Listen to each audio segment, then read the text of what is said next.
సందర్భంగా జెండా ఆవిష్కరణ జవహర్ నగర్ ప్రజలను ఎంఆర్పిఎస్ నాయకులం అందరం కలిసి జెండా ఎగురవేశాము. మందకృష్ణ గారు ఎంఆర్పిఎస్ ఒక్కటే కాదు, వృద్ధులకు, వితంతులకు, వికలాంగులకు వీళ్ళందరికీ ఎన్నో ఎన్నలేని సేవలు చేసిన ఇప్పుడు లాస్ట్కు ఏబిసిడి వర్గీకరణ కూడా అవుతుందని మోడీ గారు చెప్పారు. ఏ కుల మీటింగ్ అయినా మన దేశ ప్రధాని మీటింగ్కు రాలేదు. మన కృష్ణమాదిగ గారు వచ్చి మా మీటింగ్ పెడితే రమ్మని చెప్పి వచ్చాడు. వచ్చి నువ్వు చేసిన ఈ ఫలితాలు ఏబిసిడి వర్గీకరణ కంపల్సరీ చేస్తానని హామీ ఇచ్చాడు. అందుకే మొన్న ఎలక్షన్లో బీజేపీకి ఫుల్ మద్దతుగా సపోర్ట్ చేశాము. జై మాదిగ, జై జై జై జై మాదిగ. మేడ్చల్ జిల్లా ఎంఆర్పిఎస్ ప్రధాన కార్యదర్శి.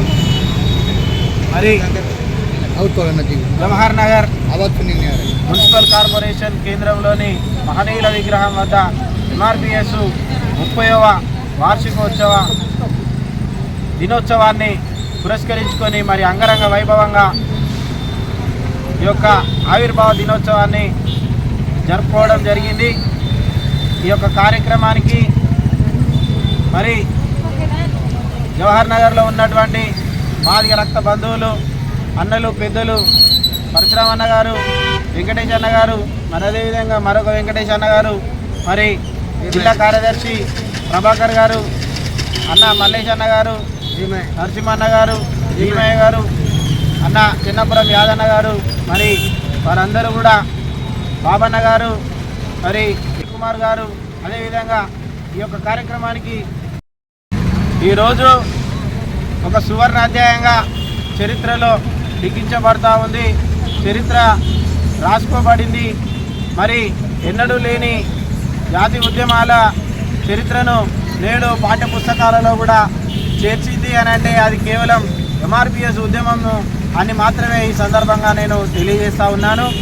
అదేవిధంగా మందకృష్ణ మాదిగ గారు చేపట్టినటువంటి ఎంఆర్పిఎస్ ఆవిర్భావ దినోత్సవం సందర్భంగా ఈ యొక్క కార్యక్రమానికి ఇచ్చేసిన ప్రతి ఒక్కరికి పేరు పేరున ప్రత్యేక కృతజ్ఞతలు, ధన్యవాదాలు తెలియజేస్తూ, అదేవిధంగా ఈ యొక్క కార్యక్రమాలు జాతి ఎటువంటి పిలుపులు ఇచ్చినా కూడా అందరూ ఎల్లవేళలా సహకరిస్తున్నందుకు ఇదే విధంగా సహకరించాలని చెప్పేసి మనస్ఫూర్తిగా కోరుకుంటాం.